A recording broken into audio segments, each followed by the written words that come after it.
Talks about the unknown. I, many years ago, was rather foolish, and we were in the west coast of Ireland, and we were in a bar, and we'd had a couple of drinks, and somebody started to talk about the unknown, the spirit world, and the conversation came up about the grave digger's house,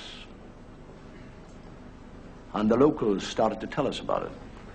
And this grave digger was found in his bed, dead, with terrible marks upon his neck, and his eyes wide open.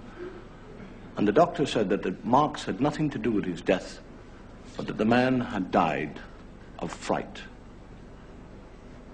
And I scoffed, foolishly. And it came about with a few more drinks and everything else that I accepted a dare or a bet that I would stay the night in the cottage beside the graveyard. And I went there, and we agreed that the door would be locked, and I would stay in there till first light. And I was locked in. And I don't know really what happens, but I think a great deal of fear is in one's mind. It was dank, it was cold. The effects of the booze began to wear off. And I began to think, what in the name of God are you doing? And I felt, I don't know what it was an instinct, it was something stronger than me, pulled me towards this bed where this man had died. And I was drawn, I fought against it, and I was drawn nearer and nearer to this bed. And I was told somehow or another to sit on that bed. I didn't want to, and I did. And an unnatural drowsiness came over me.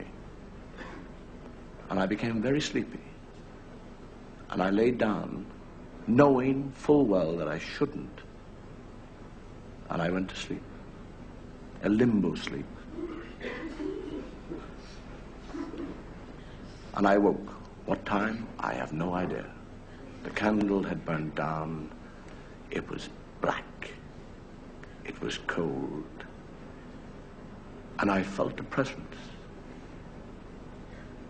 I was completely sober by then and utterly terrified. The hackles on the back of my neck had begun to rise.